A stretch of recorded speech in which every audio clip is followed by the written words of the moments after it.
This beginning session is titled How They Got It and How We Get It Back. So it's really a very, I suppose, fundamental look at going right back into history, really, for any, or as far back as our speakers want. And what I'd like to do is just ask both of you, so Kevin Cahill's the author of, my goodness, I don't know how many different Who Owns. It's Who Owns Britain, Who Owns the World, and I believe, Kevin, maybe you could start by telling us something about this latest Who Owns that is just about to come out. And if you could do that and then give us sort of 5 minutes or 10 minutes or so as an introduction to how they got it, because I think unless we understand our history, we can't unravel this stuff. So over to you, Kevin Cahill, and then we'll hear in a minute from the editor of the Land magazine, Simon Fairlie. So over to you, Kevin, first, please. Thanks, Tony. The answer to Tony's question is extremely simple. They stole it. And how do we get it back? Same way, if we can. So there's but the question that follows is, having stolen it, the next question is, how did they keep it? And this answer is incredibly simple. They wrote the laws and ran the courts. So if we want to change anything, we have to write the law and we have to run the court. That's really the key. But there are not many of us here, but I'm not a religious person, but there's a character who fascinates me. A itinerant carpenter in Galilee 2,000 years ago, and 1.2 billion people are still his followers. So it doesn't matter if you're very small in number. Remember, he only had 12, and there's more than 12 of us here. But he clicked the right button, and that's what we've got to do if we're to get land back. Now, twice in my life, for long spells, I've been tied up in subjects, and the moment you mention them, everybody's eyes shut. The first was computers, the great soporific. Say computers and everyone. And the second one is land. Say land and that's one of the problems.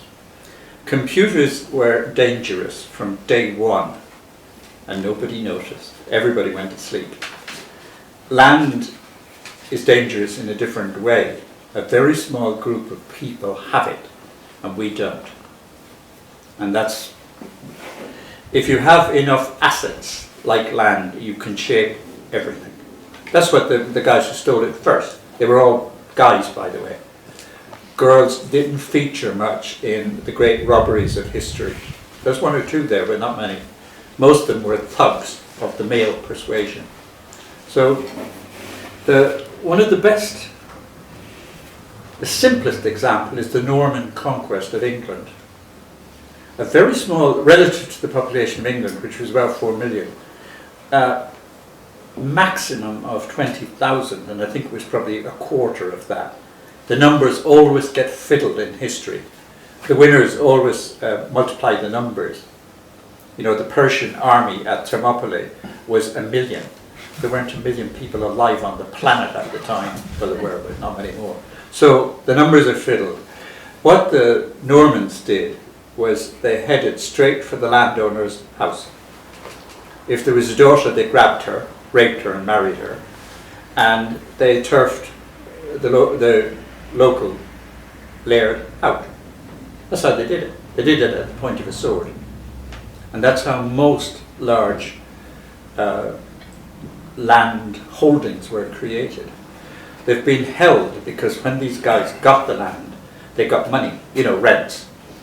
They got parliament, they got the law. So they built a legal system that bricks them into what their ancestors stole. And what the laws of our country are in urgent need of is examination, because they're hugely biased. The structure behind most of our law is actually biased towards people holding assets. Now that takes us to the next problem. The largest class of asset holder, land asset holder in Britain, is actually ordinary people. It's their home. And it's one of the few ways of getting people to wake up about land, is to talk about their home, or their house, or their mortgage. Talking about the big landowners. I mean, who actually knows what 20,000 acres looks like? Not many people. It's a very rare person who can say, I know exactly what 20,000 acres looks like. Most people don't. So, stolen, rigged the law, rigged the courts. So if we're going to do anything, we have to work that backwards. If we have, I'm just saying, there are 20 million homeowners who ought to have an interest in land because their homes are on a piece of land. So to try and get ordinary people, and this is really important, we can't do it by ourselves, to try and get ordinary people to take an interest, those are the people we have got to address. It's no use us addressing each other. We know where we stand. But if we're going to get public support, that's where it has to come from. That's where the votes are, that's where the interest is. So you either tell ordinary people that something in the system is going to jeopardize their home, make it cost more, or improve its value. You're appealing to very basic things, but it's what I've learned from writing the books. It's no use us talking to each other. We've got to get out there and get the public interested. And that's the only way. Cheaper mortgage, security of tenure. Security probably comes first. Most people suffer a huge shock, especially in Ireland, when I say you don't actually own your house.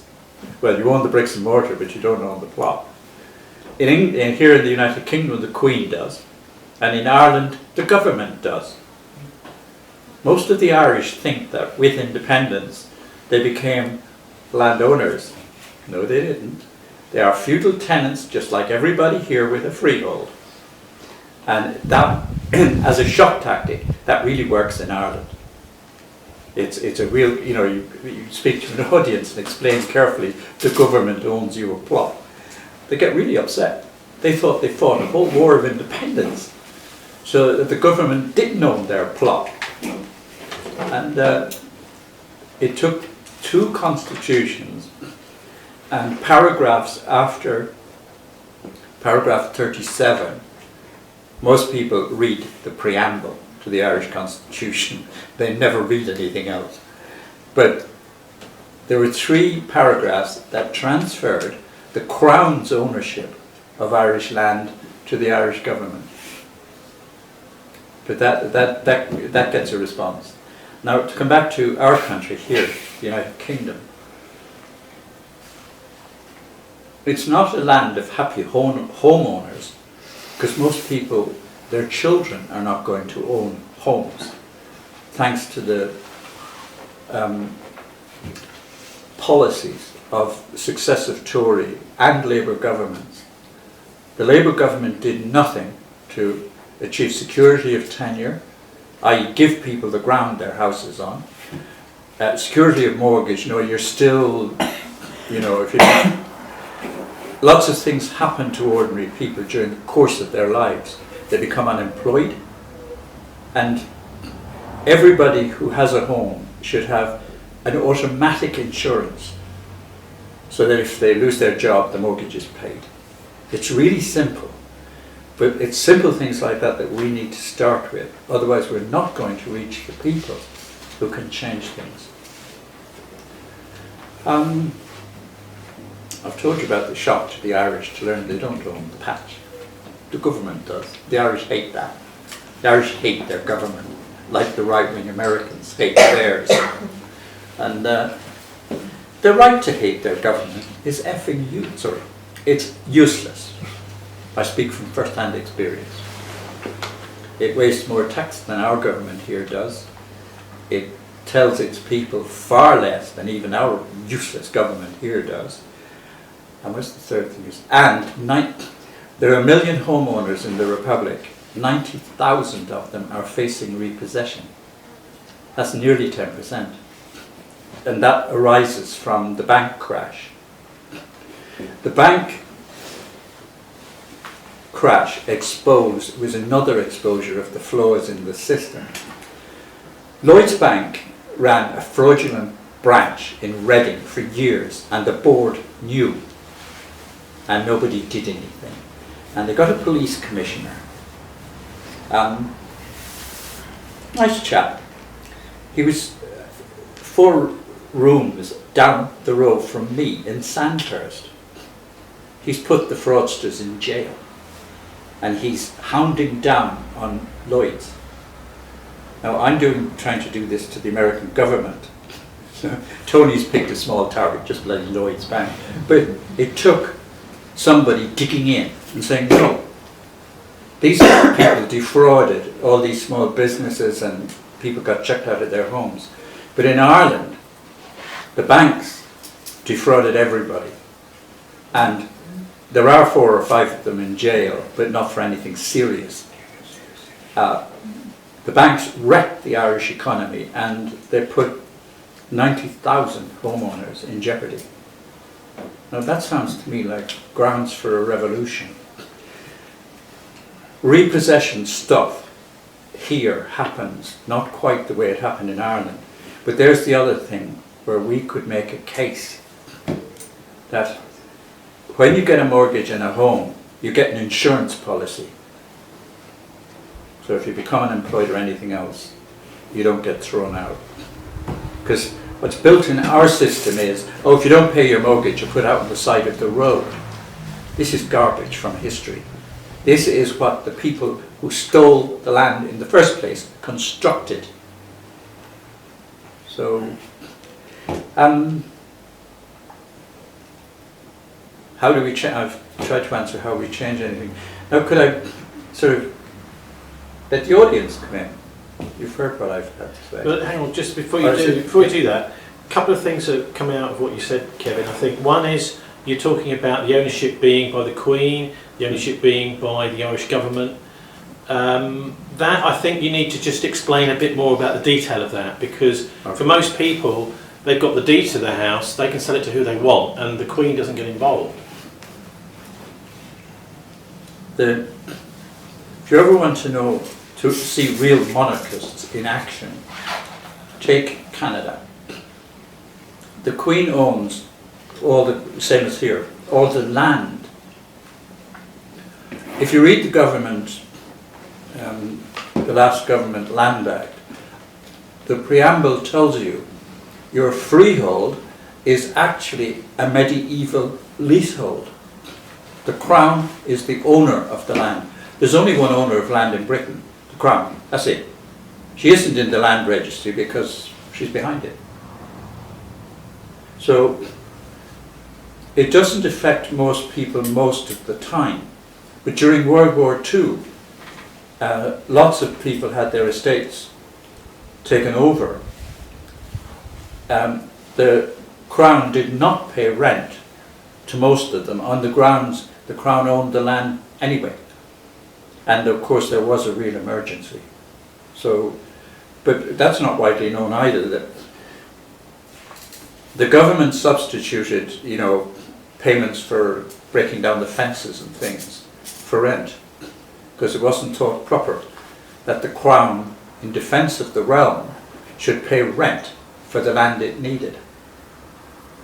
And the same principle, the Irish Republic simply got the same hidden structure where the government actually owns the physical ground your house is on.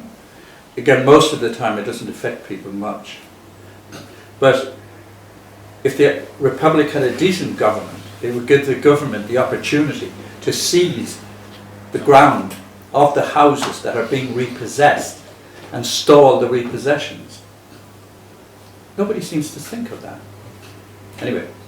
The other thing is, it's an interesting point you make about the millions of homeowners, but how would you mobilise them in any way? How could you mobilise them? Because surely the only way that they're going to want to change anything or be mobilised was if they were in danger of losing that home. Well, I mean, that is the way to. Where are they vulnerable? And tell them they're vulnerable and say, why don't you work to stop that vulnerability? I think that's how you have to do it. I mean, we are seeing, aren't we, at the moment, more and more pressure on elderly people, particularly, to sell their homes to pay for care and things like that. That's one reason why that home is very difficult. It's becoming more difficult to pass it on, and it's being, obviously taxed. It's become, but where's the rebellion by the middle class? The answer is nobody's explained it properly or simply, and if you do that, you won't get printed in the media. It's not a conspiracy. The media are made up largely of youngish people who don't know the mechanics. The media is run by proprietors who are the descendants or the blood brothers or sisters of the people who stole the land in the first place. They're not going to do revolution because it was wobble the system. Yes, the revolution will be televised. Right. So sorry for eating, but if I don't, who does resuscitation? Right. Okay, so thanks very much, Kevin. Now over to you, Simon. Can you, in 10 or 15 minutes, please give us how they got it, how we get it back? Well, yes. Who are they? I think well, first of all, let me say that my main concern is not ownership. My main concern is affordable access to land. I don't own the land I farm, but I have secure and affordable access. I have about 8 acres, 7 acres, the main bit, with farm buildings sufficient for what I want, and all of that is £400 a year. And that is the official price for it. That's what Greenslade Taylor Hunt said is the correct agricultural price to pay for it. That's eminently affordable. I feel secure where I am because I'm confident that I farm it well enough for the people who actually own it not to throw me out. And if I didn't farm it properly, then it would be quite right for them to throw me out. So personally, I don't have any ownership of that land, but I feel secure and it's affordable, and that's fine. I don't care if the government owns it or a charitable trust or whatever, as long as I've got that. The actual ownership pattern as Kevin in particular has shown, of Britain towards the end of the 19th century was extremely concentrated in the hands of them, the sort of former Norman aristocracy. But it's since become much, much more nuanced. In particular, largely as a result of the attempted reforms of the Lloyd George's Liberal government in about 1920. There would have been a proper land tax if it hadn't been for the First World War. But inheritance tax and various other fiscal appliances applied by the Liberal government meant that 25% of all land in Britain changed hands in a few years after 1920. 25% of these big estates went, and they got broken up, and the land was sold very cheap. And if you were starting out in farming at that time, it was a good time to start because you could get lots of farms that now exist first got their land then. What you have now is there are some areas where the land is still owned by the aristocracy, by the Draxits or whoever. And if you happen to live in one of those areas, then getting hold of a bit of farmland for yourself can be actually quite problematic. It is still a big problem, but it's only a problem in certain areas. It's not a problem in where I live on the Devon-Dorset border, and it's actually not a problem in quite a lot of the Celtic fringe, but where the aristocracy was rather less ensconced, I think. What's actually been happening over the last, well, as long as I've been looking at this, is that land has both been becoming more concentrated and more atomized at the same time. And because what happens when a farm gets sold up, typically, is it gets broken. It is not sold as one farm. Then it gets broken up. The farmhouse gets flogged off to somebody who probably doesn't even farm at all, and the rest of it gets sold in different plots. And typically, the best land will get bought by a neighbouring farmer, making their farm bigger and causing concentration of farmland, and the other bits will get sold off to people rather like you and me, who happen to have a few £1,000 to stick for a bit of land. So you've got you've got more and more smaller plots at one end and bigger plots in the middle, and the actual middle, the typical family farm of 100 acres or so, is disappearing because it's not commercially viable. It can't compete with these big farms. There is, in most areas, except where the Draxes own everything, there is a market for land that small-scale farmers can potentially lock into.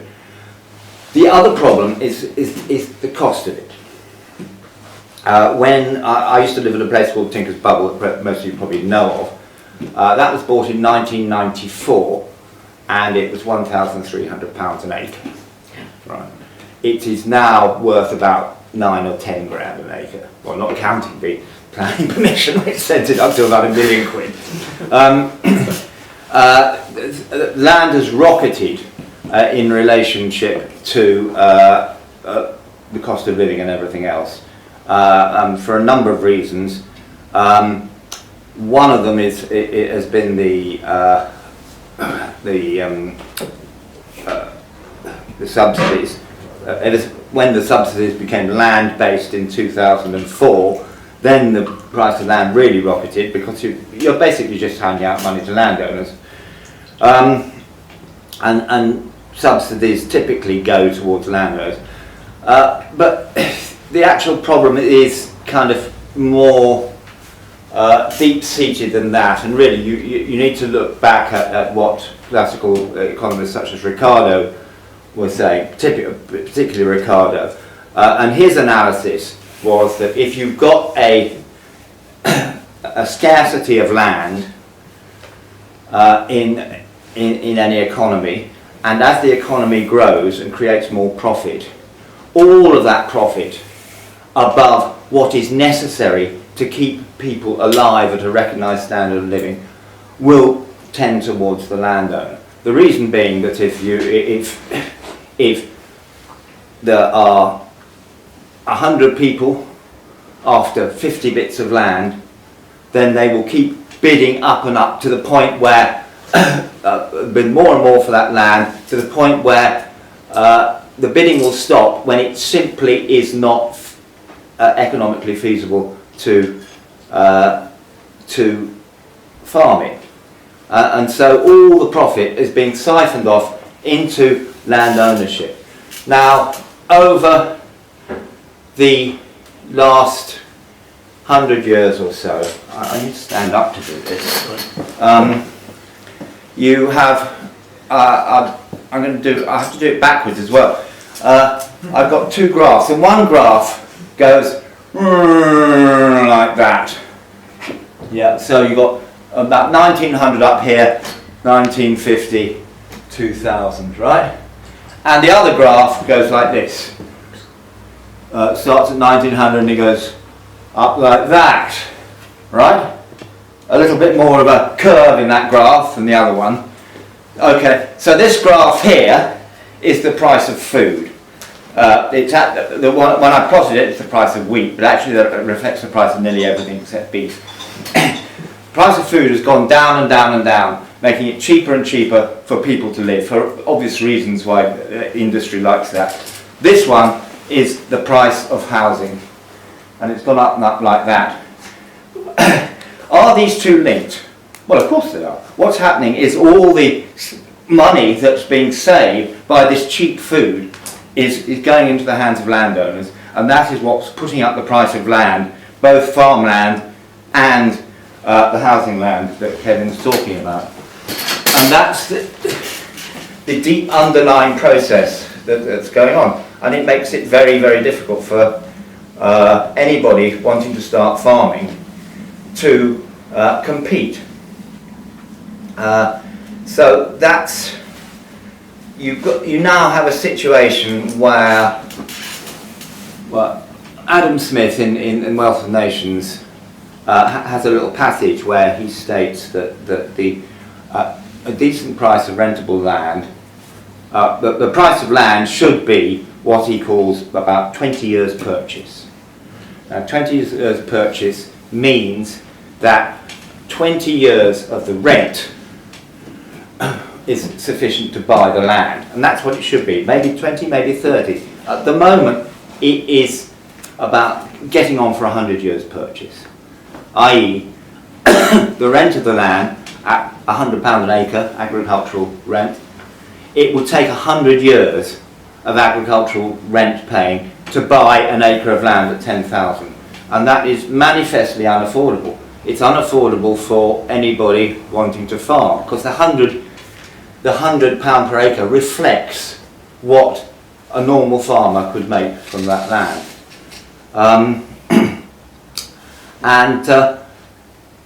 Why is it that much higher? Partly for all the forces that I've been talking about, because land's an investment, because the profit goes into the value of the land and so forth. And what it means is that if you want affordable access to land, unless you actually happen to have a great wad of cash, and of course quite a lot of people do because their parents or whoever, or maybe themselves, became actually house owners that have then benefited from this rise in value. But if you haven't got that, then buying land is manifestly unaffordable if you actually want to farm it. But renting land isn't. And so my advice to anybody who hasn't got a large wad of money and who is interested properly interested in farming, is to try and find a secure piece of land to rent. The problem there is the word secure, because it's not that easy, and it's been made far more difficult by the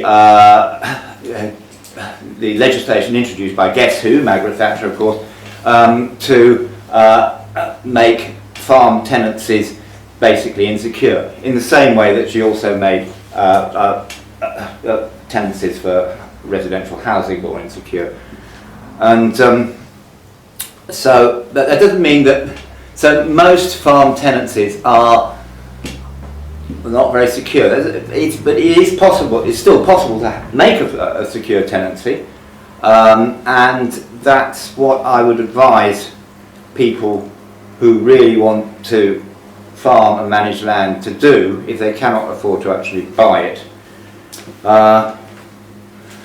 How it actually gets changed, I really don't know.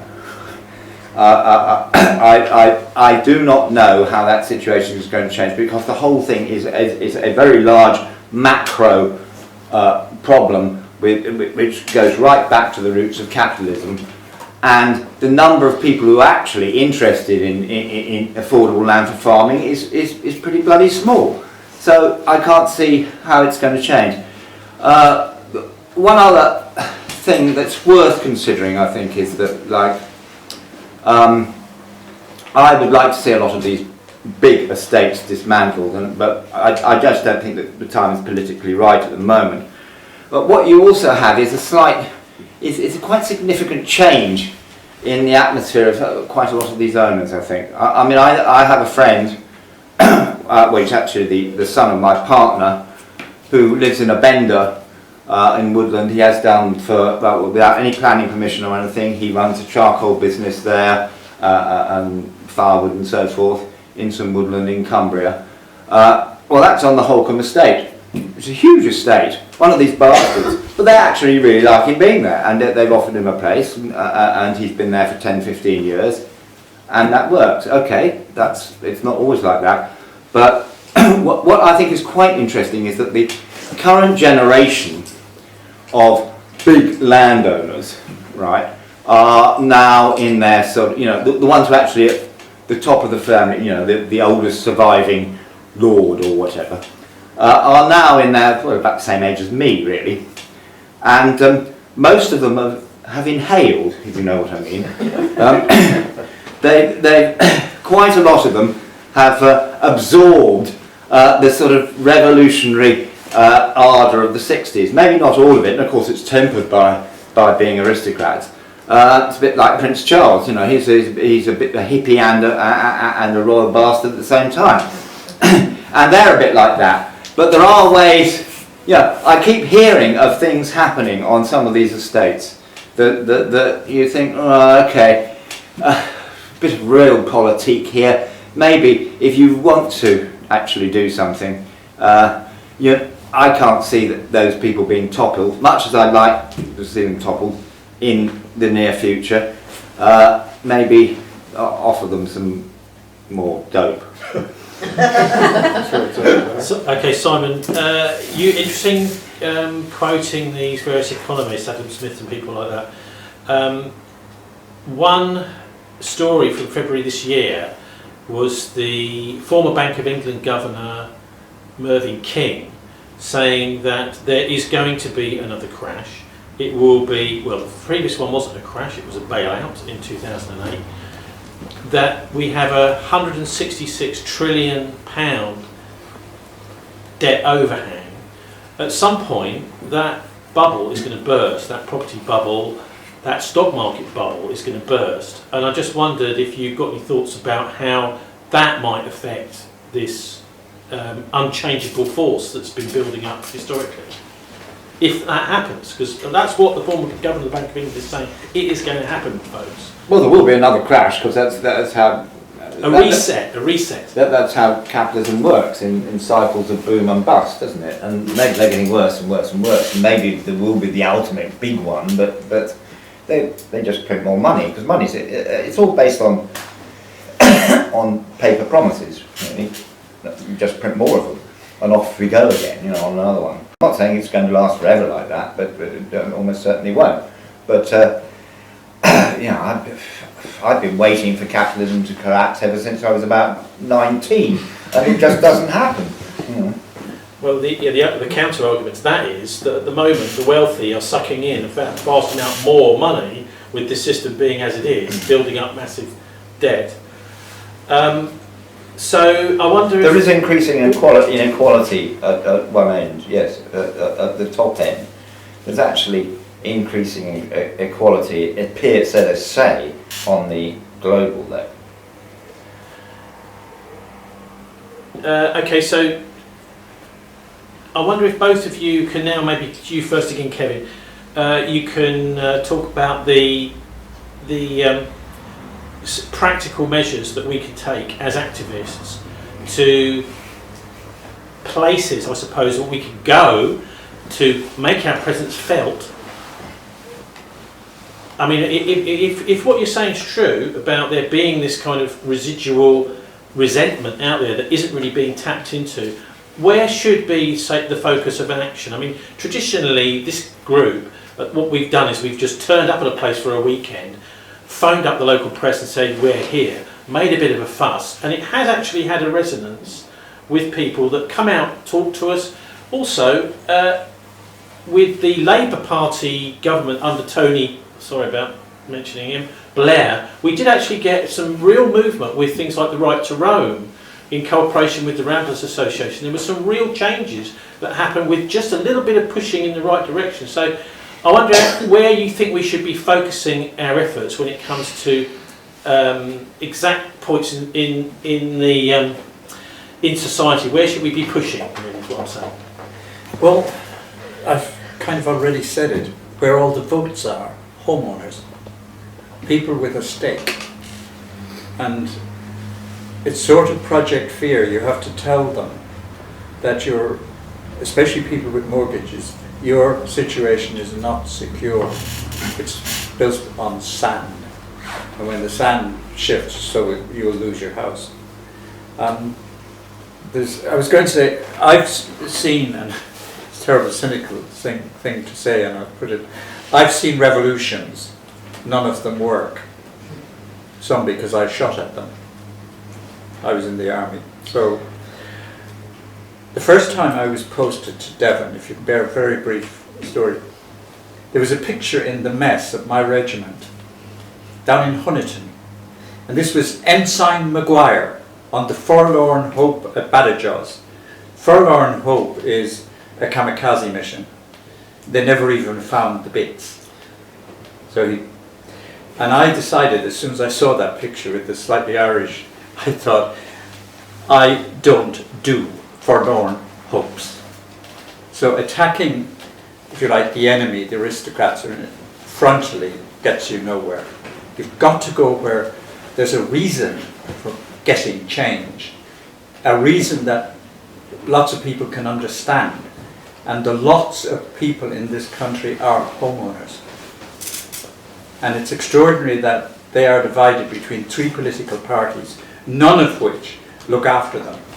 I mean, the Tories ended tax relief and all the rest of it. And most homeowners think because their house is going up in value, they're making money. They're not. Inflation's moving at the same rate. And usually you're paying your mortgage out of taxed money. Mortgages are incredibly expensive. So I think there's an audience out there are 20 million people in it, about 10 million of them with mortgages, who have a vested interest in seeing themselves treated better. Now this wouldn't address, I think, the issue Simon raised about farms. Farming is a kind of niche economy nowadays.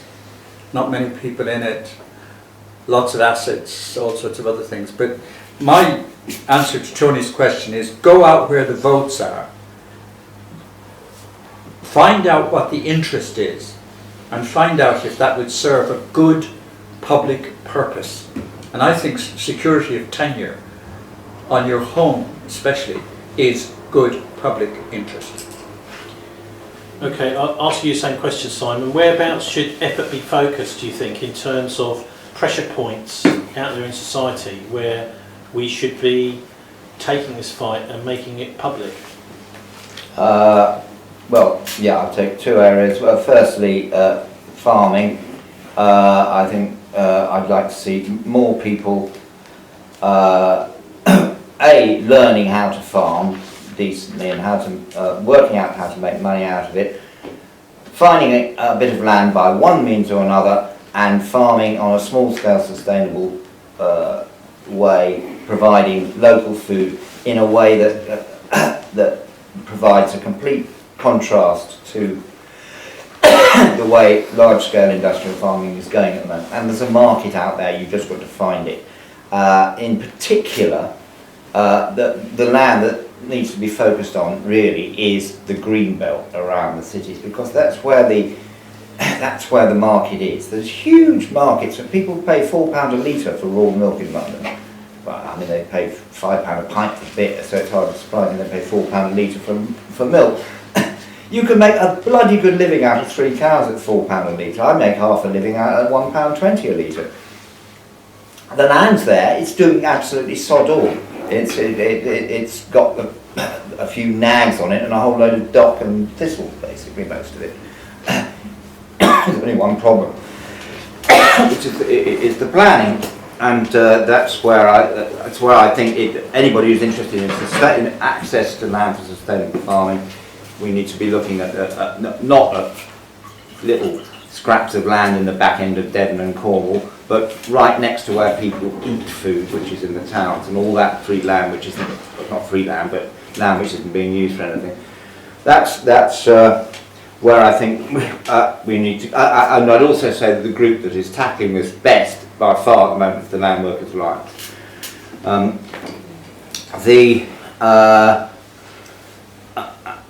The other area I'm concerned with, because basically I do planning, is the sort of people who want to downsize, they want to have some access to a bit of agricultural land for like an allotment or keeping a couple of goats or something, who want to be a bit self-sufficient, who want to, you know, generate their own electricity, build their own house and so forth. But they don't want to farm commercially. That's fine, they've got another job. These people are simply not catered for in the planning system at the moment. I mean, the smallholders are catered for in the planning system by a method of evaluation which isn't perfect, but which isn't, it does exist. People who want to downsize are not provided for in the planning system at all, and they could be done very easily, extremely easily, by allowing for small-scale self-build projects on the edge of settlements, preferably settlements with a pub and a shop and a little school. But on the edge, it would do wonders for the rural economy, as well as providing a place, particularly live-work places on the edge of villages. The planning system could do this overnight, and it would cause absolutely no problem, and it would meet the needs of, I would say, probably about 1 million people in this country. And we've been banging away trying to get people to see this for some time now. And there is a bit of headway. There's a very good, useful policy called the Single Plot Exception Site policy, which was initiated in Shropshire and has now been taken up in Purbeck, in East Lindsey, which is somewhere in Lincolnshire. Mendip now has that policy. I won't go into the details of it, but it is a policy which any of you who had a bit of land in a village or access to a bit of building land in the village, knew a bloke with a JCB, you know, could do your building, build your own house for £10,000. That's the policy that could work, and so that's. Can I ask, Simon, what's the name of that policy? The Single Plot Exception Site policy. It's if you want to read about it, it happens to be in the latest issue of the Land magazine, which you just betrayed the fact that you don't read it. It's in there, but it's also hit this Plugsville now. This book has just cut. This is a reprint of the what used to be called the DIY planning briefings, and it's now been republished as the Rural Planning Handbook, and that has stuff about the single plot exception site in it as well. And yeah, that's about it. Yeah, Simon, could you say something a bit more about the Land Workers Alliance? Because I'm not sure everyone is familiar with that. The Land Workers Alliance was started about 5 years ago. 5 or 6 years ago, and it is basically a union for small-scale farm, either smallholders or land workers, farm workers, but it also takes forestry workers, and indeed it would include quarry workers if there were any quarry workers who wanted to join.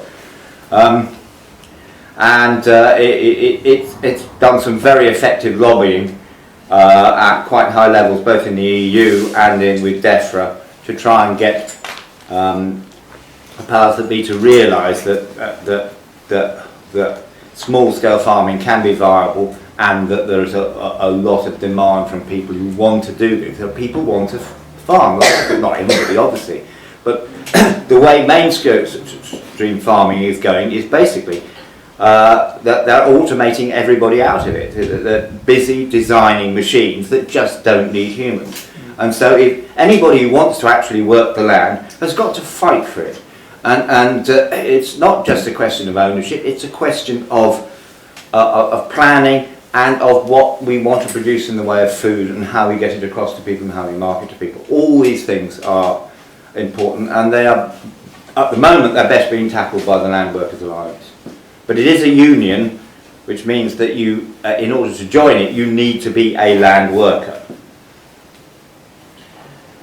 I think I'll just add something to what we've just heard by talking about just a little bit of history, which is something which I suppose shocked me when I first came across it in the 1990s, which is the series of Irish Land Acts in the 1880s, as everyone knows, there were some horrific famines, some would say genocide in Ireland, with the British Army over there actively protecting harvested crops so that the local people couldn't eat them, couldn't get access to them, really driving people off the land. Something like 1 million people in Ireland died. It caused mass migration as well across to all other parts of the world, really, because Ireland was becoming a totally intolerable place. But as part of that, there was an incredible backlash from ordinary people who, with people like Michael Davitt, I'm sure you're familiar with this stuff, Kevin, formed something called the Irish Land League, and they organised boycotts, and it was a very, very constructive reaction to what had been an appalling. I mean, they were sending shiploads of food out of Ireland whilst millions of people were starving, and what happened, it was just a quirk, very much, funnily enough, very similar to what we've got today going on in Westminster, where back in those days, Ireland used to elect MPs to Westminster, and the Irish MPs held the balance of power between the Whigs and the Tories in the 1880s, just as today the DUP of holding the balance of power up in Westminster. And what they managed to do was to persuade one or other, I think, I'm not sure which one of the parties it was, saying, well, we'll support you in Westminster, but only if you pass a series of acts of Parliament to relieve the poor peasants of Ireland who are in the point of starving. And what they managed to do was to convince them that it was a good idea to allow any rural peasant farmer to buy the land that they were renting, buy the land they were renting and build a new home on it for a loan from the government, a very low interest loan from the Westminster government. And so obviously the people right across Ireland took this up, and literally tens of thousands of small farmers, small landowners took these loans up, and they ended up, after the space of a few months, with a new home and paying less in repayments for these loans than the old rents to the absentee landowners had been. And that was really I suppose it was a mini revolution in terms of a law, but what it did is it freed up the peasants, had become the farmers now, owner-occupiers, had become quite a powerful political force, which then led to things like the uprising in the Irish Revolution, really, the Free State and the overturning of the colonial power, because it just simply wasn't, the wealthy absentee landowners weren't able to extract all the wealth that they had been from Ireland. But it just struck me as incredible that you could, by a simple act of Parliament and a loan, you could end up with a brand new house, paying half, or sometimes less, the rent that you had been in terms of loan repayments, and then be the master of your own house again. And it was a fantastic event in history, which I think is hardly really acknowledged and known about, where suddenly people have got security of tenure, and they've come from this situation, which had been where they were even making their homes look as disgusting as possible, so that when the factors came round to collect the rent, they said, oh, well, we can't put the rent up, and maybe we'll let you off a bit of rent because you're living in such squalor. From that situation to a much more dignified and confident way of taking them and their families into the future. Anyway, that's just one little bit of history I thought was may have lessons for us today, particularly with the DUP being in Westminster. I mean, I'm sure it's actually, because that's Northern Ireland. It's all what's wrong with Arlene Foster, I ask you? Would you like the list? Have you got all day? She's about 1,000 miles away from Michael Davitt, I think, probably. But anyway, sorry, Kevin, you want to say? No, it's just the sharp point of the Irish landowners. What was their equivalent of the swords of the Norman barons? They stopped paying rent. This was a reverse sword. Landowners with no rents go bankrupt fairly quickly. And what the Irish peasants actually did was bankrupt the landowners. So they reversed the sword without, revolution. There was a revolution in Ireland. 90% of the population got the farms they wanted. But that runs counter to the myth And you wouldn't want the English peasantry thinking about stopping the rents, would you?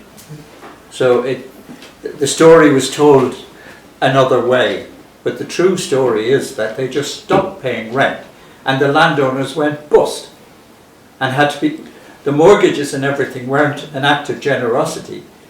They were to bail out the landowners. So it was what really happened was quite different. The oddity is that all those smallholders became the most conservative nation on earth, bar none.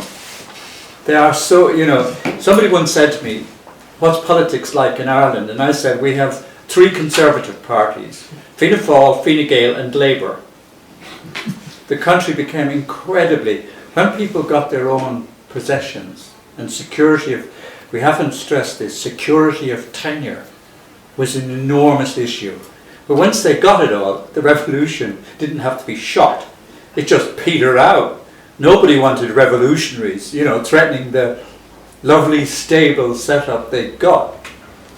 And so the Irish Revolution, in the new book, I'm amazed it's being published because it hammers this one. What the Irish peasants did was turn the sword around. And without much violence, actually bust the landowners. But there's no use talking about revolution in England. It happened in 1642. Nobody liked it very much, and we're not going to get to that. But people with their homes, I think the key issue, but other important ones came up, reduce the mortgage, reduce the cost, and ensure that security is bricked into the wall. The only trouble is, 50 years from now, you'll have a far more conservative England than you've got now. If the Irish model is anything to go by, you get 3 conservative parties instead of 1. Right. Yeah, the other thing about the Irish situation, Kevin, was that it was okay to have a rent strike because everybody else had left. There was nobody else who would take over a farm if the landowner said, right, if you're not going to pay rent, I've got someone else who will come in here, because there was simply nobody there to do that. Solidarity. Yeah. It was crucial.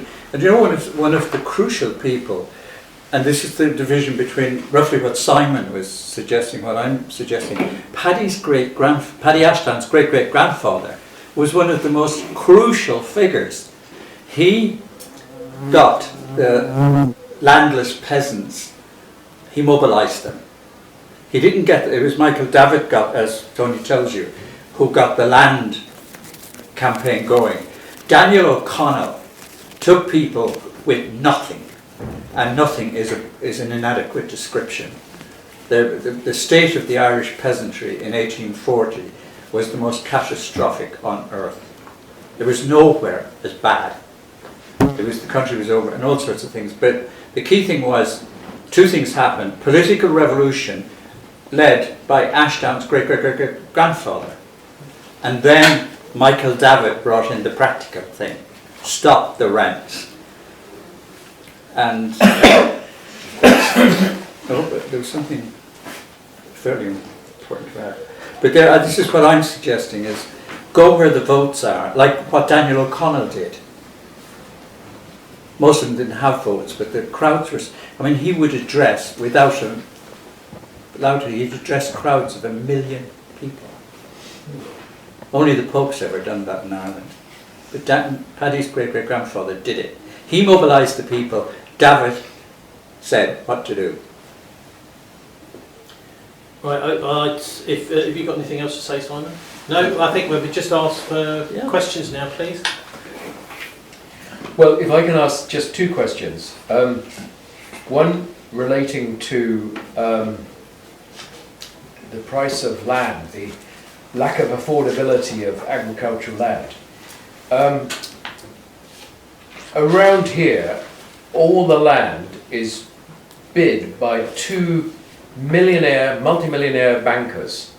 We'll talk about that more, I think, tomorrow afternoon, about what's happening locally. Why? Apart from the fact they're trying to hide the money they made in 2008 into something solid, but it seems to me if you can lower the price of land farming land, then you go a long way to stopping people investing in it and making it more accessible.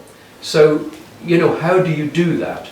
And is one way to end the loophole in inheritance tax, which allows farmed land to be passed on without inheritance tax. It seems, I might be naive, but it seems that's why these multimillionaires are investing so heavily in land.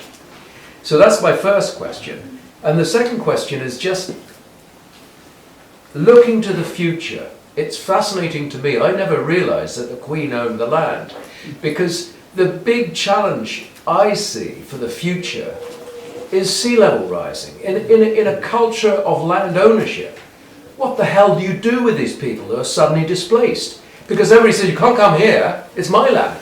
No, it's not my land, it's the Queen's land. Yeah. And it does offer a possibility that you just shift all the deck chairs, and it's probably a fair analogy, isn't it?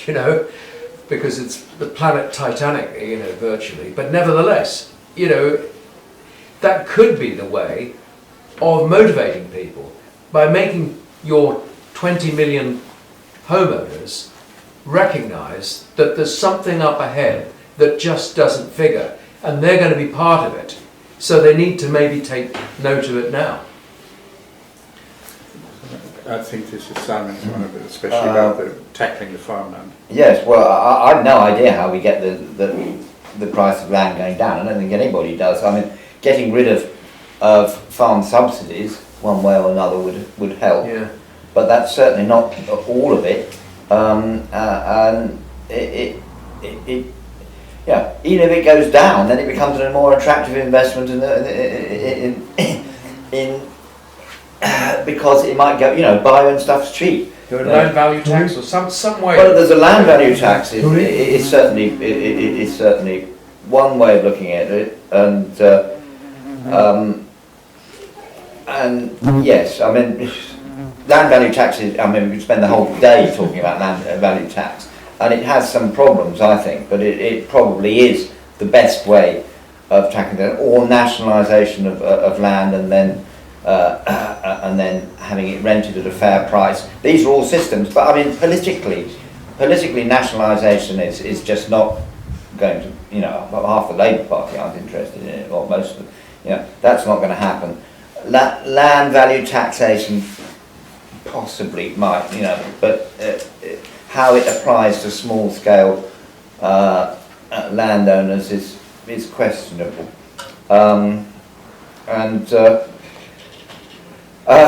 But yeah, I mean, you're right about the bankers. You've got the old school aristocrats still own a lot, but then there are the arrivists who come in. There's and something like Net, for example, Charlie Burrell. That's new money coming, isn't it? No, they've been there. Well, they're not Norman anyway. And you've got people.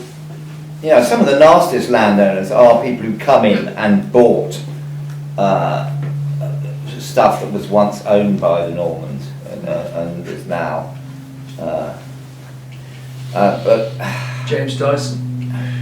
Yes, he's got lots. And I'm thinking of somebody, I can't remember his name now, a ghastly man who also owns lots of supermarkets in Kenya and things like that, and wanted us to come and scythe his ground for lemonade. But yeah, sorry, I have no solution, I'm afraid, other than looking at land value tax and seeing how that could work. But I don't have a solution to it. So, Kevin, have you got anything to say about inheritance tax? No, the adjustments like that you can do a lot by just adjustments, as it were. But where I'm coming from really is to try and get down to the basics, because one of you've told the Irish story perfectly, much as it's conventionally told. There were two civil servants in London, one called Nassau and the other called Trevelyan, who drove policy in Ireland and killed 1 million people. You'd never guess what they did next. they became governors of states in the Raj in India, and they killed 7 million people 10 years later. Beware of civil servants. James, did you want to say something? Yeah, I'm an expert on farming, not as expert as Simon, but I do know that the best thing to farm is houses. Housing land gets £1 million, I think the latest figure is £2.5 million an acre. It used to be only 2 million. Whereas farming land used to be, many years ago, £8,000 an acre. Now, and here's the point, that if you address the value of houses, which maybe I'll be able to do when I'm speaking, if you can reduce the price of houses, then you can reduce the price of farming land. So that might be an answer to Colin's question. Well, the biggest fall in house prices in years has occurred in the last 6 months. You know, that this is demand limiting itself, you know, dying on its feet. But if you allow the market to carry on, you know, 2.5 million quid an acre, you know, you won't get a bed, you will sleep standing up in your next generation of houses, because the rooms will be 2 foot by 2 foot. There's no other way to recover the capital. So market adjustment, I don't know if Simon is, there's lots of things you can do with gentle adjustment, but usually you need a bit of force, like stopping the rents, or putting dozens of bankers in jail, making them responsible for their actions. Jail them. When I'm speaking this afternoon, Kevin, I'm going to finger bankers that have got £1 million fines. £1 million fines. Each of the high street banks. One of them's got a £5.5 billion fine. You know, but that's taxation. It's always buried on the page 23 in the business section of the bank. They're crooks, major crooks, and I'm suggesting something when I speak is about using the law to. Can I just ask you two to address this issue of rising sea levels Colin talked about? If there's is there going to be quite a big reduction, do you think, in the actual bits of land out there, even less availability, and whilst demand is increasing or stable, the supply is disappearing? Is that, what do you think of that point? Okay. Sometimes when people visit us at home, she says, this is my husband Kevin. Whenever he sees a green field, he wants to build an estate on it. This obviously isn't true. The converse point is, have you ever flown over England and seen how much land there actually is under your plane? The scarcity is false. But to go to the floodplains and the land threatened by sea level rises is actually widely known and mapped. There's somebody here who knows about it. That might be a way to get public support for adjustments in the system. Because if lots of homeowners think they're going to be rowing to their house very soon, it's a good way to make them think a bit harder. Complacency is the great enemy. When you're in your home and you've got a job, you don't think about what happens if something goes wrong. Can I just... Just can you set Simon's going to say something here? Okay. No? Okay, yes, yeah. I think that if sea level rises, if sea levels rise to the extent that they become a significant,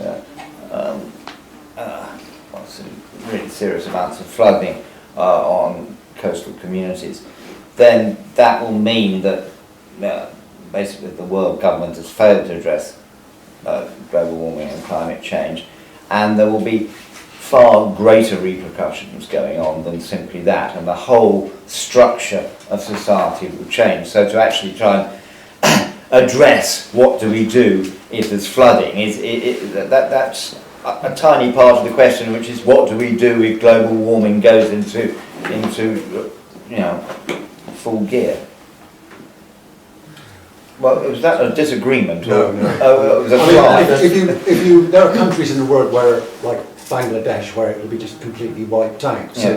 there will be a catastrophic world consequences well before, Exactly. you know. Okay. Bangladesh is the most heavily populated in the per world. acre on Earth. And all the nuclear power stations are by the sea. So you want to make Okay, yeah. Colin and I have sat in on many environmental talks on climate change, but this thing on land ownership is a new topic for me. But just very quickly on the applying the climate thing to the sort of things you're discussing here, as I've heard us say before, sea levels don't just sort of come up nice and neatly. The world gets pretty messy in the meantime. The farm next to me ran out of feed this summer and had to start raiding its winter feed as the dairy farm, because it's a mono crop of 400 cows or whatever, and it's totally unviable. So they had to do that. But the big one in your finance worlds that you're talking about is that none of this becomes insurable, and so your insurance of your land or your houses is no longer there. But it's a very messy change that is the tragedy that lies ahead of us. What I've been listening to this morning is, and the question I have for you, is ownership an anachronism of the past? I mean, younger people today in society were already saying we don't want to own cars. So do we not want to own land? It's really whether you've got security of tenure to do what you want on it. And if what lies ahead of us is sequestration of land, but it's just going to be taken from us, because the real thing that's ahead of us is not a war, it's a war over water and things like that. People's stomachs are full at the moment, and you could hardly get them to rise about privatisation of forests. But what's ahead of us? So other countries aren't so hung up on ownership. Why are we? I've got to ask that. Because our entire economy is based upon it and the increasing value of land assets and property assets. And if we suddenly burst that one, we're all royally screwed as far as our economic system and our currency is concerned. But then we are anyway, because globally we're running out of places to export all that system of thinking to. So. But if you go away from things like that, and I think they're a distraction, the key thing is, what is a family entitled to? And security of tenure, I sound as if I'm talking about land ownership as a solution.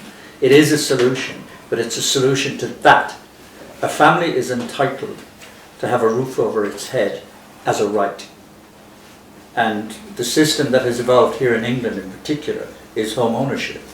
It's not the only solution, but the problem is security. It's not, values rising or falling. The issue is security. If you solve that, then you have a logical way of approaching the next one, which is house prices going through the roof, or the floor, as they might very well do. But can we change the language? Because when you say a family is entitled to a roof over its head, shouldn't we say all people, all citizens, whatever you call it, have a right, an entitlement to a roof over their head? Because there's a lot of people that are not in families. No, the family remains a kind of key, but no, I totally agree with you. But it's security of tenure is the problem. Solve that, and then you can logically tackle everything else. It seems like you're suggesting that we should make eviction illegal. Yes. To give you a quick answer. Yes. It should not be possible to evict anyone to follow. But then surely that makes it not quite such an attractive thing to invest in property, doesn't it? Isn't that the immediate corollary? Yeah. Well, as per France. but Do you want to say something about France? Can I say there are certain basic rights. We have right to life, and we take those for granted. There's a new right called a right to privacy. Well, the European bureaucracy, I'm a pro-Europe, but this is a bad story. The European bureaucracy have destroyed deliberately these two rights, the right to privacy and the right to family security. One chap has tried for 8 years to do Facebook for stealing his data. Twice the bureaucracy has intervened. He has won 2 huge court judgments. They've never been enforced by the bureaucracy. and it's costing 200 grand. So if privacy is going to cost you 200, etc., etc. But we do need to go back to basic rights. Everybody is entitled to shelter, and everybody is entitled not to be evicted. But the thing is, they're not, are they? I mean, we've got the highest rate of evictions, certainly in my lifetime at the moment, over the last, or since 2010, the rate is something like 3 or 4 times the evictions than it was. Yeah. People who are in private rented accommodation are finding it an absolute nightmare. In fact, people are being evicted even though they've been paying the rent through housing benefit, because some landlords have just decided, right, well, I don't want anyone who's on housing benefit, it's just too much hassle. At some point they might pay it, and so that right is being is really under attack right now, Kevin. The number of people sleeping rough tripled, quadrupled, and this is, the chain is terribly easy to see. Evicted from private rented accommodation onto the street. And it's acute where people can't cope, and the people who cope least well are ex-soldiers. They form a huge quantity of those sleeping on the streets. It's very sad. But I mean, is it feasible to enforce any kind of right to security of tenure? Is that feasible? Because it's going to destroy the market, surely, for the rich trading, these various properties, isn't it? Well, remember the American Homestead Act in 1860-ish. You can't evict a person from their homestead in the United States if it's a particular, a 160-acre farm or whatever it is. So it is possible, and an economy can survive with that constraint within it. The myth here is that if we made tenure secure, the whole market would collapse and everything. But in the United States, if you have one of these original homesteads, you can't be evicted. The bank can't throw you out. You'd actually have a lot more buying power in the ordinary person, because they wouldn't be paying such a high proportion of their income to housing. And so you could see an economy just shifting in a different way, in a benign way, actually. The next time there's a housing crash might be the moment to start raising these issues. So we ought all here to be ready, because I think there may be a housing crash coming. Well, it's the obvious thing to do, isn't it? If the housing market is collapsing, what you say is, right, we're having security of tenure, no evictions. And that's the time to do it. And Article 25 of the Universal Declaration of Human Rights, whether I don't know if that's enforced anywhere in the world, does anyone know? Is Burma? Okay, so this is about minimum legally enforceable standards of housing with secure tenure. And the actual quote is, everyone has the right to a standard of living adequate for the health and well-being of himself and his family, including food, clothing, housing and medical care, necessary social services, and the right to security in the event of unemployment, sickness, disability, widowhood, old age or other lack of livelihood in circumstances beyond his control.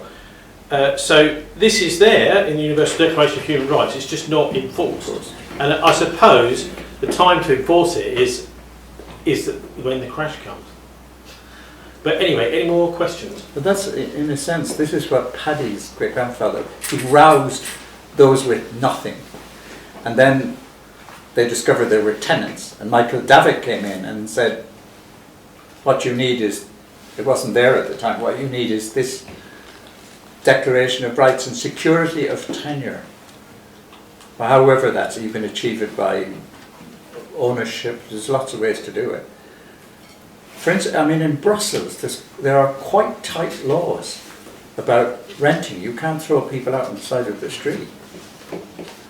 So lots of countries survive it. Switzerland is very tight. Did you see Brussels? Yeah. In Brussels? It's the rental market, the private rental market is highly controlled. And Switzerland, most people, well not most people now, Switzerland is gradually changing, but about 50% of Swiss rent their homes, and it's logical. They've got security of tenure. So, And you know, in Germany too, Yeah. the normal kind of tenancy is secure tenancy Yeah. for, generations. Hmm. And people don't aspire to home ownership.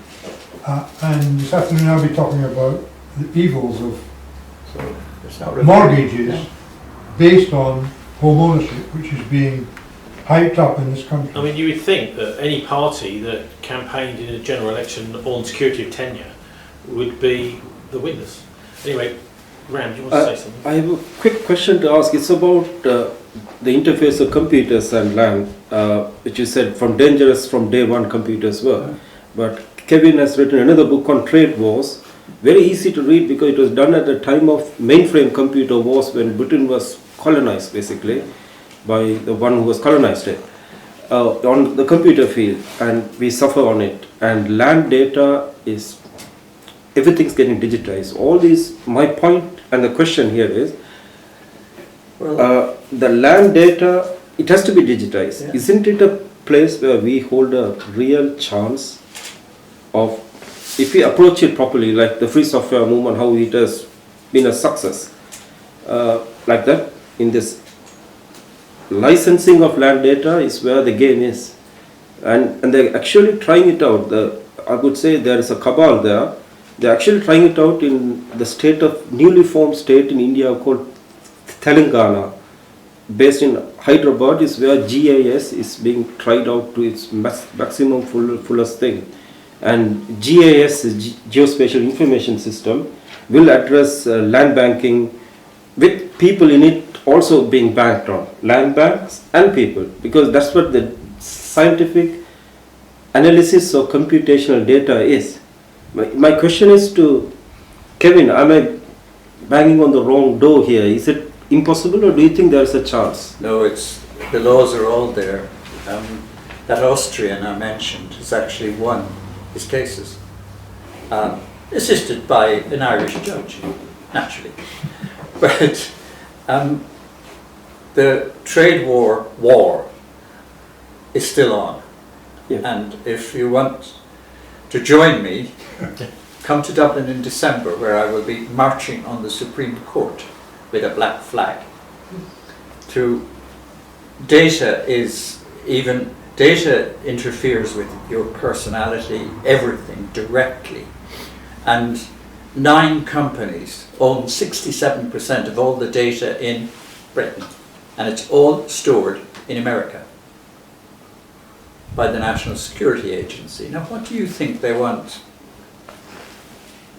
A nurse's data from Birmingham or a dustman from Norfolk. They consolidate it, analyze it, make predictions about what the group that's usually will do. But if you crop up, and remember this monitoring is 24/7, if you crop up politically, you get a special file. And eventually that will be used directly to blackmail you in London on behalf of the United States government. This is all on the record. In fact, it all went on the record as sworn evidence in this Irish judge's court. And it wasn't reported here at all. My question was, there is lots going on in land data right now. Yeah. Another level of enclosure, of privatization. Well, do you remember that when they sold the land data in New South Wales, this kind of started it, where the local government made a fortune by flogging details of people's landholdings. I haven't followed it, I can't. But the problem of data, especially personal data, but land data would be included, big time. If you have a house, etc., etc., you become much more easy to pin and predict. It adds to your predictability. So there is hope in following it and seeing whether it can be used as a revolutionary tool, basically. If everybody gets a point, everybody's scared of computers, but the big landowners have got somebody paid up to do the work for them. Some geeks to do the work for them. We can turn it around. What we should be scared of is the theft of the data and the profiling that goes with it. But as I say, there's no mystery. This was all sworn in evidence before the Irish High Court, but not a single media outlet in the United Kingdom reported anything. Nothing. So it's obviously highly sensitive, but the land stuff helps to define, as I say, helps to define you. But can it be a tool to get it back? Can it be a tool to take upper hand because it's baby steps for computing digital futures? Okay. Let's assume the world is not going to have calamities to climate change and stuff. Okay. I think there's a way, and it's a kind of parallel way to what the Irish peasants did. This data that's been stolen, there are actually 2 UK Acts of Parliament that mandate compensation. And I tried to use them, but didn't work. Yes, there is a way to stop these people taking all your data and misusing it. Sue them, and it works. The likely cost to Facebook of the first case against them in the UK, the number of people affected is 38 million, and they all have a proper claim in law for the theft of their data, and that would include land data for older people. Isn't it funny nobody's done it? I mean, I've twice tried it, but now I've really got it in. It's slightly off track, but my evidence against the United States government appeared in the parliamentary record, all 26 pages of it. All you have to do is Parliament UK, my name, and you will find 26 pages of the evidence against Facebook, Microsoft, Apple, etc., and the American government, who kind of manage these. The companies were contracted to the National Security Agency. Good, Simon? Well, I'll just bring this back to the English cadastre, I think, and the land registry, a bit about the state where that is now. It was that the land registry, which has data on English land ownership, British land ownership, is pretty rudimentary compared to a lot of other countries, compared to most of Europe, really. There's quite a campaign, which the land's been involved in, to get it opened up, and it is being opened up gradually.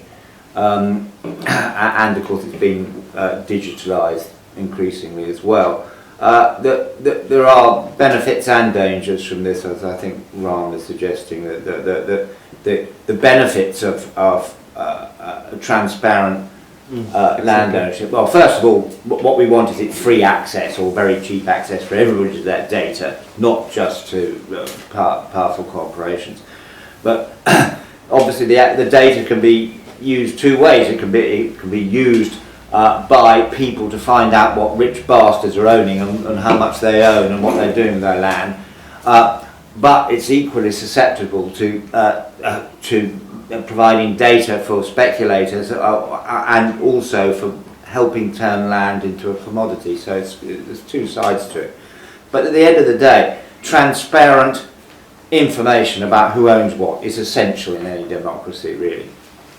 Quick answer to your question. Charge them for it. You want my data? £5. And if I don't want to give it, you don't get it. There is ways to deal with it. But then that really means that poorer people can't afford it, but rich people, organisations that want to exploit it can. But no, you. I just want to know, are there any more questions? Because we're starting to get towards the end now. Any? Yeah? No? In which case, I'll ask our speakers to both sum up, and maybe you could also say something about your books, which are just coming out, Kevin's Who Owns Ireland and Simon, your Rural Planning. So Kevin, if you want to sum up first. Yeah, security of tenure. That right that Tony read out enforced, all the way down the line. You know, no evictions, rough sleeping, there will be enough spikes for people to, because people can't always cope. But security of tenure is the key issue. Then the rest follows. So. And can you just say something about Who Owns Ireland? I know, obviously you can't give away the whole book right now, but who does own Ireland? My Who Owns Ireland is about 2 things. it's about the revolution that Tony told you about, where the peasant renters stopped paying rent, and that changed everything. The country that emerged, though, wasn't what anybody would have thought. You know, all these small tenant farmers became owners, and you produced, like I said, an incredibly conservative country. The country now, it would satisfy Simon in a way. There are an enormous number of fairly small farms, meaning most people who want to farm have got one or can get one. There's a reasonable, the market isn't distorted by huge land holdings. It's not perfect, but it sort of works. And what's happening? Ireland becomes interesting because, of course, there is a revolution going on. Young people.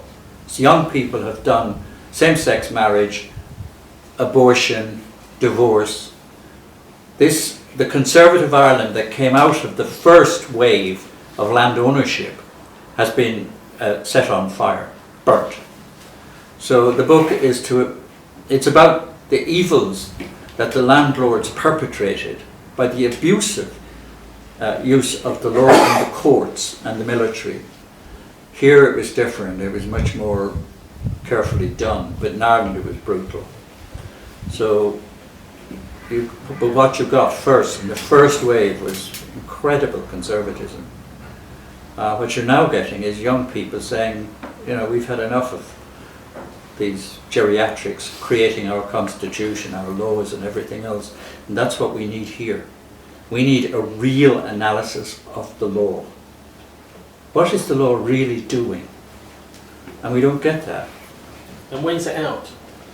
Well, it was finished a year and a half ago, and the publisher has just said the front cover is on its way.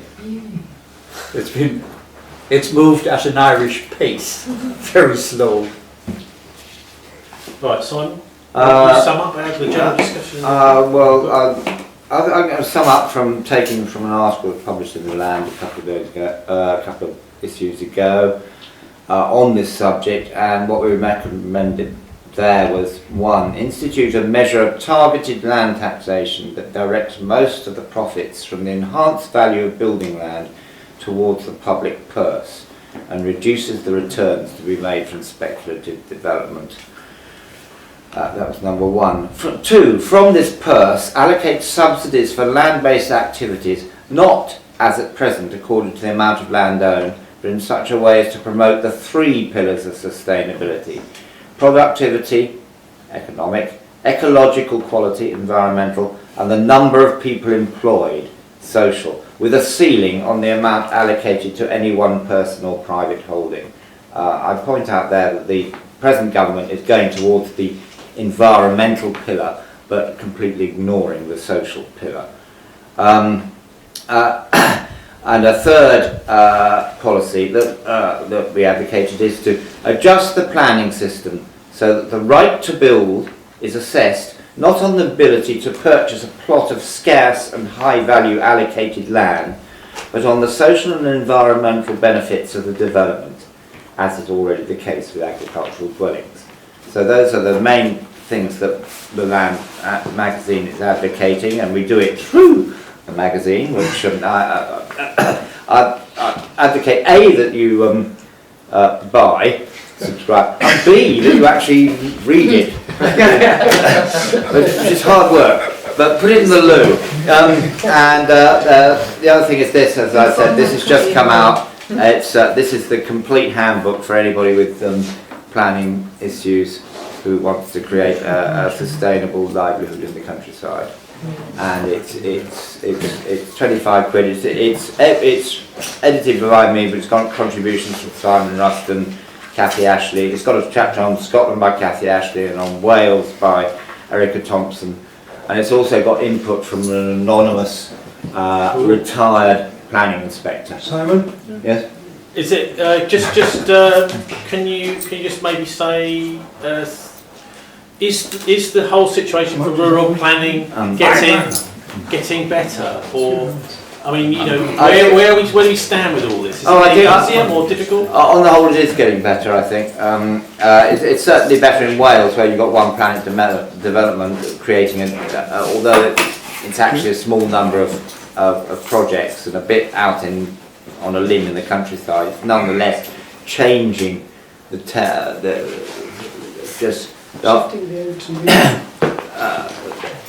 way people think about planning. That hasn't hit Britain. Why it's happening? It's better in Britain, basically, because there are more planning consultants who are aware of the issues, who can help people. Whereas when I first started doing this, there was really nobody. There were no very few. So there are more planning consultants who can help people, and there is more understanding of what low impact development is about on the part of appeal inspectors in particular. And I have a great of all the government departments I've ever come into contact with, the planning appeals inspectorate is the best I've met. It's even though it's totally undemocratic, it's remarkably fair and astute, and it is a potential ally, really. Yeah. Okay, thank you both very much, Simon Fairlie, editor of The Land, and Kevin Cahill, Wells, former Sunday Times Rich List journalist and author of just about Who Owns Everything, including Now Ireland as well. Thanks very much.